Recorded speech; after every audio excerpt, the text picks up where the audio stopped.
வால் short films வந்து பார்க்குறதுக்கு நண்பர் பச்சை அழைப்பில் வந்தேன். உண்மையிலேயே வந்து இந்த மண்ணில் வந்து எல்லாருமே வாழ்றதுக்காக தான் பிறந்திருக்கோம்.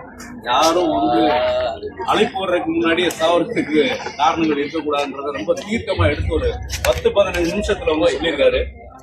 உண்மையிலேயே வந்து ஒரு 10 நிமிஷத்துக்குள்ள இந்த அளவுக்கு ஒரு கண்டென்ட்டை ஸ்ட்ராங்கா சொல்ல முடியுமான்றது உண்மையிலேயே வந்து யாராலையும் முடியுமான்னு தெரியல.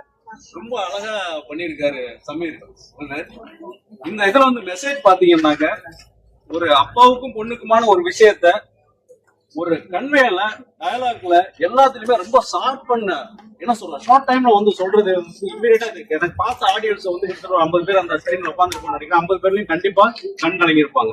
ஒரு ஷார்ட் பீரியட்ல வந்து யாரும் அந்த அளவுக்கு கொடுக்க முடியுமான்னு எனக்கு தெரியல. உண்மையிலே எக்ஸலண்டா பண்ணிட்டாரு.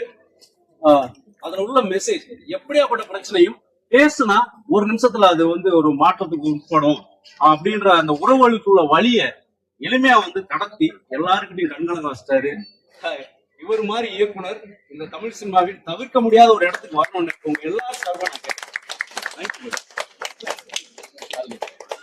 வாழ்த்துக்கள். இந்த படத்துக்கு எனக்கு அழைச்சி நண்பர் அவரு ரொம்ப நாள் தொடர்புல இருப்பாரு. அவரு நிறைய கவிதைகள் நான் ஒரு படம் எடுத்திருக்கேன் அப்படின்னு சொன்னாரு. பல விலைகள் பார்க்க லேட்டா தான் வந்தேன். உண்மையாவே இந்த படம் வந்து இன்னைக்கு மிக மிக அவசியம் சொல்லலாம். சின்ன விஷயம் வந்து கன்வே பண்ணாமதான் நிறைய விஷயங்கள் வேறு கோணத்துல இருக்கு. இந்த மாதிரி படம் எடுத்த இயக்குனருக்கு பெரிய பாராட்டுகள். அதாவது சொன்ன மாதிரி முன்னாடி சொன்னாங்க ரொம்ப ஷார்ட் டைம் அவ்வளவு பெரிய விஷயத்த கன்வே பண்ணது எளிதல்ல.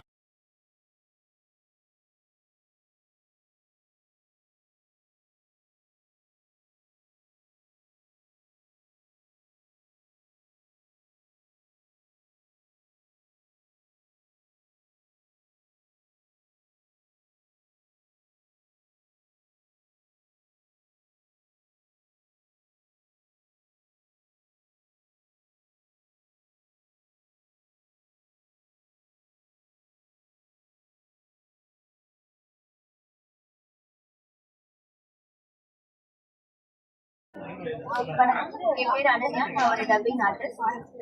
ஃபர்ஸ்ட் ஆஃப் ஆல் நான் வந்து டைரக்டர் சமீர் சாருக்கு என்னோட வாழ்த்துக்களை தெரிவிச்சுக்கிறேன்.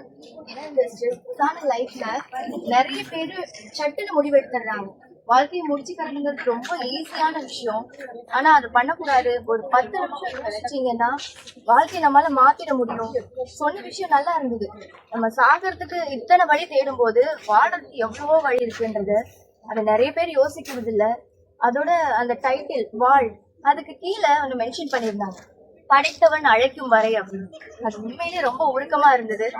அதை படிச்சுட்டாங்க அப்படின்னா கண்டிப்பாவே யாருமே தவறான முடிவு எடுக்க மாட்டாங்க. அதோட மியூசிக் அபி பண்ணியிருக்காரு. உண்மையிலே ரொம்ப நல்லா இருக்கு. அந்த கதையை வந்து அந்த மியூசிக்லயே வந்து கண் கலங்க வச்சுட்டாரு. உண்மையிலே கதைக்கு ஏற்ற அருமையான இசை. ரொம்ப ஹாப்பியா இருந்துச்சு. வாழ்த்துக்கள் அபி அண்ட் டைரக்டர் சார்.